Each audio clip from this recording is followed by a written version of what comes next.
The third day of sixth form have finished. Yay! Period 5 has ended and it's time to go home. Kiri watches as his fellow students leave the room. He follows behind them. He sees everyone engaging in conversation apart from him. But he doesn't think much of it. He walks down the stairs and he still sees people ahead of him all talking. They're all getting to know each other. I wasn't talking to anyone. He didn't think much of it.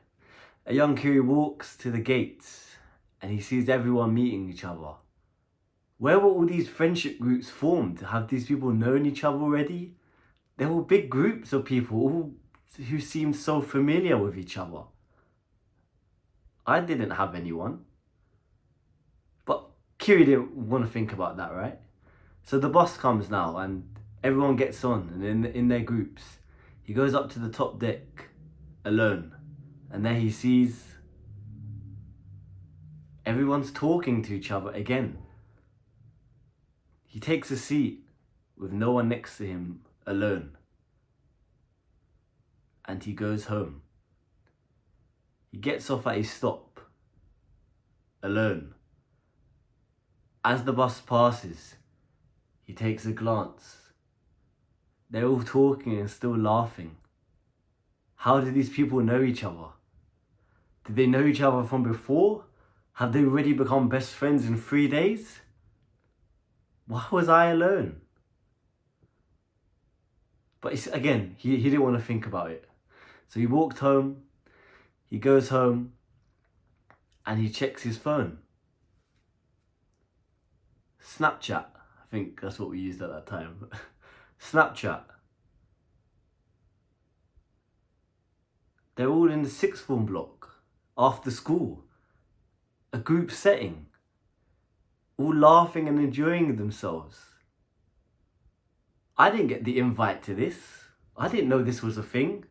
No one told me about this, and there I was at home. I wanted to be involved. I wanted to be there. I wanted to have friends.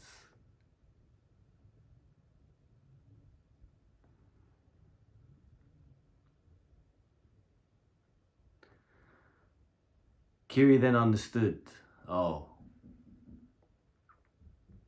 the friends I've previously had for the last 5 years, they didn't want to know me anymore. I had no friends. The new people all kind of knew each other. They all came from one school. They were all in one group. I was caught in the middle. I didn't have a group. I didn't belong. I didn't have friends. Kiri, in desperation, continued to be on his phone. And I won't forget this. I go out that front door there. Excuse me. I go in that front door there. I go on my phone.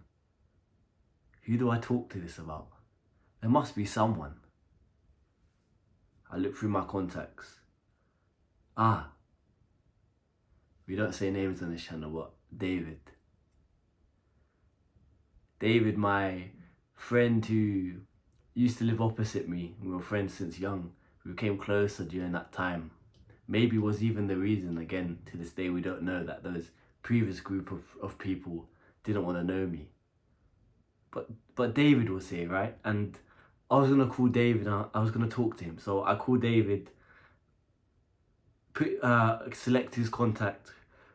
The phone starts to ring. He answers. I'll never forget this, David. It's why to this day I know we don't talk, but I have a lot of respect and love for you. He answered. We spoke.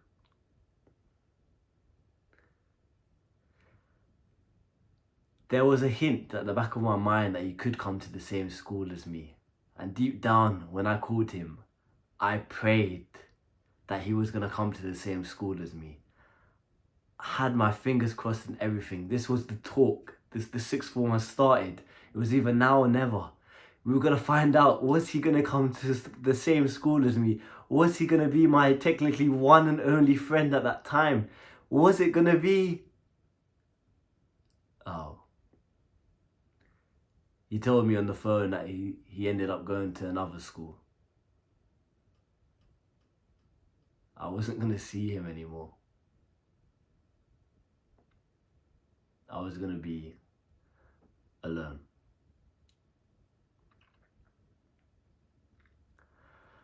When I think back to that moment, and if you struggle with friends or at the moment you're not really in a friendship group, it makes you feel very uneasy, quite unsettling. I remember when a period used to end and I didn't know someone in my class, I used to be kind of like scared to walk to the lunch hall alone. I wanted to like walk with someone or eat lunch with someone. I never wanted to be seen being alone. I was very scared to be alone. And of course, as time goes by, you realize that you are really alone. You're just trapped in this head, and it's okay because everyone's alone and everyone's lonely. Loneliness is as high as ever. And you understand these things. But when you're in secondary school, just finished, or sixth form, it's such a big thing. Because you want to fit in somewhere. You want your type of people. Let me tell you something from someone who's 25. You don't meet your type of people in school. You might have one or two friends, maybe from primary, that you keep in contact with, but you always hear it with everyone. Maybe you're 18 watching this, you can resonate. You hear it with everyone. Oh, yeah, really have one or two friends. I haven't seen my school friends for years and whatever. We're so far apart now and things change. Yes, because in school, no one knows who they are. No one knows who they are. No one understands their development, the path they're going to take. We all just come do the same thing and copy others to make sure we fit in and to not stand out. Standing out is the best thing you can do. And all those weirdos and all those nerds in school end up doing really well in life. And all the popular kids end up in a few years turning really ugly and going down the wrong path. Just from my experience and what I've spoken to people as a whole. Maybe you're a bit older and you're nodding your head right now. All the cool kids don't end up any cool anymore. And all the people who are kind of shy, and I was always okay socially. I was always okay, but I was very scared to get out my comfort zone. Where you could just see my hands just thinking about it, and I was very scared to be seen alone. These people end up looking like this. It does end quite good. I promise you that. The only advice I can give to anyone who has no friends, to anyone who feels left out, the best advice I can give is start young. Start from a young age, asking these questions. I know it's like when you're 16 or even 20 or 21, like asking like, who am I? Or what do I like? Or whatever. If you're watching this and maybe you like my channel, you'll be like, okay, why do I like this guy's channel? Is it how he talks to me? Is it what he posts? Why do I watch this person? Why did I have that conversation with that shopkeeper, which was so good? Introspection.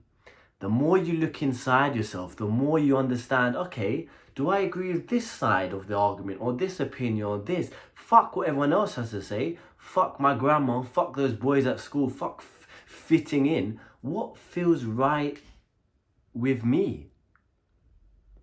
And then you start to kind of build the picture. Oh, I like this, and people who like this are meant to like this, but I don't really like this, and I like this thing here, and I like this thing here, like this, I like this type of girl, and you start building. And do I want to go down this? Do I like gym? Do I want to get wedged? Is it worth it for me? Do I want to really earn money? Well, how much do I want to earn? These sort of questions you put together, and then all of a sudden you start to create your own reality. You start to become yourself, and you start to look in the mirror after time's gone by, becoming proud of the man or the woman you see in the one life you get. Being alone in school, it's hard at the moment. In the end, it's a really good thing. It's character development. The same thing with being bullied. It's so sickening, and it's such a weird sinking feeling at the time. You feel like your life's crashing down on you. You feel like the world's over because someone didn't respond to your message. then you realize, oh, after school ends, the real world really starts. The race begins. Oh, who's going to do that? This person in my school's here. Oh, he's catching up. The race and the competition, you could say, really begins. And you start to really kick into what life's actually about. School is not real life. They tell you what to do. You take your coat off in the school corridor. What a stupid rule. I'll go into the fucking school now and keep my coat on. What are you lot gonna do? Teachers are allowed to do this. You're not allowed in the common room where all the teachers are. But children sit on the floor from primary. It's all bullshit. It's all obedience indoctrination center. You're probably looking at this now if you're young. You're like, oh, what is this guy on about? It doesn't make sense. In a few years' time, you might come back and it might click. All I can tell you is just do as much introspection as you can alone. Sit in a room for an hour or two every day and just think, what do I want? Do I like this? Do I like this? Do I like this? I like this. Let me put this. It's completely down to you. This is essentially GTA. This is a game we're playing, and you can create and customize your character however you want. It's just, you don't know how to customize it until you've kind of asked the questions, until you've kind of tried things. So try and fail as many times as you can, and fail fast. Because the more you fall down and the more you make mistakes and the more people laugh at you, the faster you grow and the quicker you get to becoming on the journey to become the man or woman you want in your life.